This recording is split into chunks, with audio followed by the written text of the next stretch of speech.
बहुत पुराने समय की बात है। एक बड़े लेकिन वीरान साम्राज्य में एक निडर और बुद्धिमान शहजादा रहता था, जिसका नाम था इरमान। वो शेरों से लड़ता, दरियाओं को पार करता, लेकिन अब उसकी आंखों में एक ही ख्वाब था, शहजादी नूरायन का दिल जीतना। शहजादी नूरायन सारू साम्राज्य की सबसे सुंदर, सबसे चतुर और सबसे घमंडी शहजादी मानी जाती थी। कई राजकुमार उसके पास विवाह का प्रस्ताव लेकर आए, लेकिन हर बार वो मुस्कुराकर एक ही बात कहती, जो मेरे लिए 5 असंभव चुनौतियां पार करेगा, वही मेरे दिल का हकदार होगा। शहजादा इरमान ने जब ये सुना तो उसने निडर होकर कहा, मैं वो 5 चुनौतियां पार करूंगा, चाहे मेरी जान ही क्यों न चली जाए। वो अपने साथ सिर्फ एक सच्चा साथी लेकर निकला, एक बोलता हुआ तोता जिसका नाम था रफ़ीक। रफ़ीक न केवल बोल सकता था, बल्कि वो बहुत चतुर भी था। पहली शर्त थी, रूहों की घाटी से नूरायन का गिरा हुआ हार लेकर आना। ये घाटी एक डरावनी जगह थी, जहां रात के समय आत्माओं की आवाज़ें आती थीं। इरमान और रफ़ीक वहां पहुंचे, चारों ओर कोहरा था। जैसे ही शहजादा घाटी में उतरा, अजीब आकृतियां उसके चारों ओर मंडराने लगीं, लेकिन रफ़ीक ने फुसफुसाया, मालिक, इनसे डरो मत, ये सिर्फ भ्रम है, सच्चाई नहीं। इरमान ने साहस से हार उठाया और घाटी से बाहर निकल आया। पहली शर्त पूरी हुई। दूसरी शर्त थी, तपते मरुस्थल से जल की एक बूंद लाना, जो सिर्फ चंद्र रात को एक खास फूल से गिरती थी। दिन की तेज धूप में चलना, रात में बिच्छुओं से बचना, सब कुछ इरमान ने सहा। आखिरकार पूर्णिमा की रात आई और रेगिस्तान के बीचों बीच एक नीला फूल खिला। उसकी पंखुड़ियों से एक बूंद टपकी और इरमान ने उसे शीशी में भर लिया। तीसरी शर्त थी, बर्फीली गुफा से एक जलती हुई मशाल लाना। इरमान ने ठंडी हवाओं और बर्फीले तूफानों से लड़ते हुए गुफा के भीतर एक नीलम जड़ी मशाल देखी। उसने वो मशाल उठाई और लौट आया। तीनों शर्तें पूरी हो गईं। अब बारी थी चौथी शर्त की, नफ्स नदी पार करना, जो अपनी धारा उल्टी चलाती थी। इसे कोई पार नहीं कर पाया था। जलपरी ने उसकी सच्चाई परख कर कहा, अगर तुम्हारा दिल सच्चा है तो नदी तुम्हें रास्ता देगी। जैसे ही उसने इशारा किया, नदी की धारा धीमी हो गई और पानी के ऊपर एक चमकता हुआ पुल बन गया। इरमान और रफ़ीक ने उसे पार किया। अब 5वीं और सबसे खतरनाक शर्त आई, जहर जंगल के बीचों बीच स्थित एक दरख्त, गृहित वटवृक्ष, जो इंसानों को निगल जाता था, उसे हराना था। जंगल में चारों ओर अजीब आवाज़ें थीं। तभी एक ठंडी हवा चली और एक काला दरख्त सामने आया। उसने कहा, कई आए लेकिन कोई लौट कर नहीं गया, अब तुम भी मेरे भोजन बनोगे। दरख्त की शाखाएं सांपों की तरह बढ़ीं, लेकिन इरमान ने देखा उसकी जड़ों के पास एक चमक रही थी। वहीं उसकी कमजोरी थी। एक जोरदार वार किया गया, दरख्त चीखा, कांपा और फिर जमीन में समा गया। 5वीं शर्त भी पूरी हुई। शहजादा इरमान और रफ़ीक गर्व से सारू महल लौटे, लेकिन वहां सन्नाटा था। शहजादी नूरायन सामने बैठी थी। मैंने तुम्हारी 5 शर्तें पूरी की, इरमान ने कहा। तुमने सच में कमाल किया, नूरायन बोली।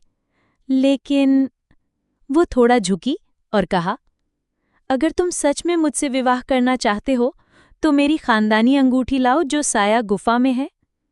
रफ़ीक फुसफुसाया, मालिक, ये खेल खतरनाक है, ये शहजादी तुम्हें फंसा रही है। लेकिन इरमान ने ठान लिया था, अगर ये आखिरी कसौटी है तो उसे भी पार करना होगा। शहजादा इरमान ने गहरी सांस ली। अगर ये तुम्हारी आखिरी शर्त है तो मैं वो भी पूरी करूंगा। शहजादी नूरायन के होठों पर हल्की मुस्कान आई। तो जाओ, नीचे तहखाने में एक गुप्त दरवाज़ा है, वो तुम्हें साया गुफा तक ले जाएगा। उस गुफा में मेरी खानदानी अंगूठी है, लेकिन सावधान रहना, जो वहां गया है वो कभी वापस नहीं आया। रफ़ीक तोता इरमान के कंधे पर बैठा चिंतित हो उठा। मालिक, मेरी मानो, ये शहजादी खेल खेल रही है, हमें बहुत सतर्क रहना होगा। शहजादा इरमान ने कोई जवाब नहीं दिया। उसने अपने खंजर को कस कर थामा और तहखाने की सीढ़ियां उतरने लगा। साया गुफा का रहस्य। महल के नीचे गहराई में उतरते हुए दीवारों पर लगे दियों की लौ मंद होती जा रही थी। एक पुराना लोहे का दरवाज़ा सामने आया, जंग खाया, लेकिन बंद नहीं। जैसे ही इरमान ने उसे धक्का दिया, भीतर से ठंडी हवा और एक भयानक सन्नाटा लहराया।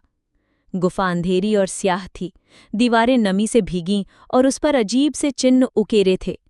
रफ़ीक फुसफुसाया, ये जगह, ये कोई आम तहखाना नहीं, ये एक शापित मार्ग है। हमें लौटना है क्या? इरमान ने धीमे से पूछा। नहीं, अब हम पीछे नहीं हट सकते। गुफा के बीचों बीच एक चबूतरे पर रखी थी एक चमकती हुई अंगूठी, जो चांदी और नीलम से जड़ी थी, लेकिन उससे पहले एक पत्थर का विशाल योद्धा खड़ा था, जिसकी आंखें अंगारे जैसी जल रही थी। जैसे ही इरमान आगे बढ़ा, वो पत्थर का पुतला जाग उठा और गुर्राया। केवल सच्चे प्रेम का अधिकारी ही इसे छू सकता है, वरना मृत्यु तय है। इरमान रुका, उसका मन डगमगाया। क्या वो सच में नूरायन से प्रेम करता है, या बस एक जिद थी खुद को साबित करने की? रफीक बोला, मालिक, जवाब तुम्हारे भीतर है।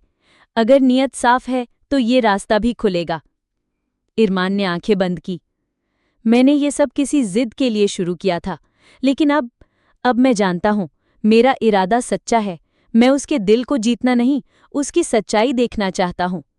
उसने कदम आगे बढ़ाया। जैसे ही उसका हाथ अंगूठी को छूने ही वाला था, पत्थर का योद्धा थम गया और फिर टुकड़ों में बिखर गया। अंगूठी उसके हाथ में थी। गुफा के कोने से एक उजाला निकला, एक छिपा हुआ द्वार खुला और रोशनी की लकीर ने बाहर का रास्ता दिखा दिया। महल में वापसी पर दरबार एक बार फिर भरा था। शहजादा इरमान ने शहजादी नूरायन के सामने वो अंगूठी रख दी। मैं लौटा हूं क्योंकि मैं तुमसे प्रेम नहीं करता, बल्कि तुम्हारे सच को जानना चाहता था। अब निर्णय तुम्हारा है। नूरायन पहली बार कुछ पल तक मौन रही। उसकी आंखों में गहराई उतर आई। शहजादा इरमान, तुमने मेरे अहंकार को हराया, मेरी परीक्षा को समझदारी से जीता। शायद अब मुझे भी अपने दिल की सुननी चाहिए। उसने अंगूठी पहनी और धीरे से इरमान की ओर हाथ बढ़ाया।